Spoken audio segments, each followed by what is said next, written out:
Tales from the Chandamama, Alladin and the Magic Lamp.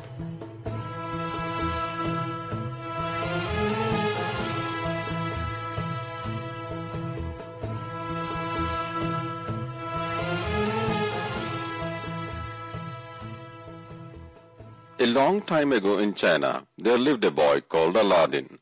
He was cheerful and intelligent, but so lazy that he was the despair of his widowed mother. Alladin spent all his time playing games in the street with companions who were just as lazy as he was, while his mother worked from dawn to dusk to earn enough money to buy food. One day, a stranger stopped by them and said, "You must be Alladin, the tailor's son." "Yes, sir, but my father has been dead for some years," replied Alladin. "Alas," cried the stranger, "I did not know. I am your uncle, and I have spent many years in business in Africa. Now I have to come to visit my dear brother and his family, only to find he is dead." Alladin was surprised to find that he had an uncle, and he took the stranger at once to his mother. She was just as surprised, for she had never heard her husband speak of a brother. In fact, the stranger was not really Alladin's uncle at all, but a magician called Ebenezer, who came from Africa.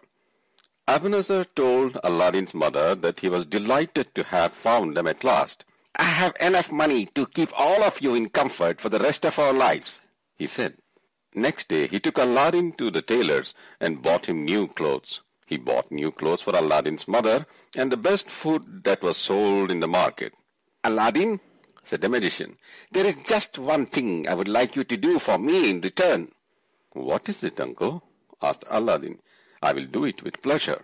The magician took him to a place a little away outside the street and told Alladin to get some sticks.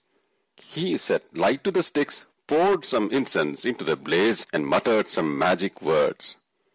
There was a peal of thunder, and the earth opened to reveal a stone with a big iron ring set into it. "Under this stone lies a treasure great enough to make us all rich for the rest of our lives," he said. "But you must do exactly as I tell you, Alladin. Take hold of the ring and lift the stone." Alladin did as he was told, and saw a steep stone staircase leading down into a dark cavern. "Go down the steps and you will find yourself in a great hall," said the magician. "Do not stop, but bring me back the lamp you find burning right at the end of the hall. Put out the flame and carry the lamp in your waistband." Ebenezer gave Alladin a ring, telling him that it would protect him from evil. The lad put the ring on his finger and went down the stone steps. He found the great hall full of wonderful glittering stones, which shone so brightly that they dazzled his eyes. But remembering what Ebenezer had told him, he did not stop. He went on until he reached the lamp. On the way back, Alladin stopped to pick up some of the glittering jewels. Then he returned to the mouth of the cave and asked Ebenezer to help him out. "First, give me the lamp," called the magician. Alladin said, "Uncle, first pull me out." But the magician insisted, "Lamp first." Alladin was smart. He said, "Uncle, take me out first, and then you can have the lamp." This made the magician so furious that he muttered some more magic words, and the stone rolled back over the mouth of the cave. Alladin was trapped and was terrified. He rubbed his hands together in despair, and rubbing the ring on his finger as he did so. Immediately a genie appeared. "I am the slave of the ring, O master. What is your command?" he said. "Take me home," said Alladin, and in a second he found himself in his own home. Alladin asked his mother for food, for he felt so faint. She had none left in the house, but she said she would go to buy some with the little money she had left. "Take this old lamp and sell it, mother," said Alladin. "We may get a few pence for it if we clean it." He began to rub the lamp, and suddenly, as he rubbed, a huge genie appeared. "I am the slave of the lamp, O master," he said. "Tell me what you require." Alladin's mother was speechless with terror, but Alladin told him to bring food, and a wonderful meal appeared before them. When they had finished, Alladin took some of the jewels he had brought from the cave and sold them, and they had more money than they had ever thought possible. He was quite contented until one day, as he was strolling through the town, he saw the emperor's daughter and fell in love with her at once. Alladin sent his mother to the emperor's palace with the rest of the jewels from the cave and told her to present them to the emperor and ask for his daughter's hand in marriage. The emperor was so dazzled by the jewels that he at once agreed, and Alladin's mother rushed back to say that the emperor was on his way to visit them. The poor woman was terrified that when he saw their poor little house, the emperor would throw them out at once into the prison. But Alladin was not in the least alarmed. Alladin rubbed the lamp, and the genie appeared. "O master of the lamp, tell me, what is your command?"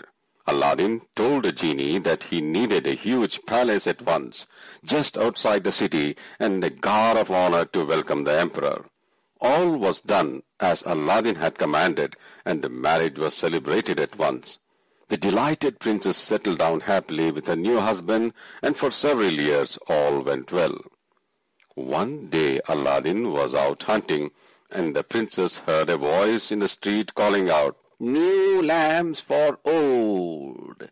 It was Ebenezer, who had heard of Alladin's good fortune and was determined to get back the lamp.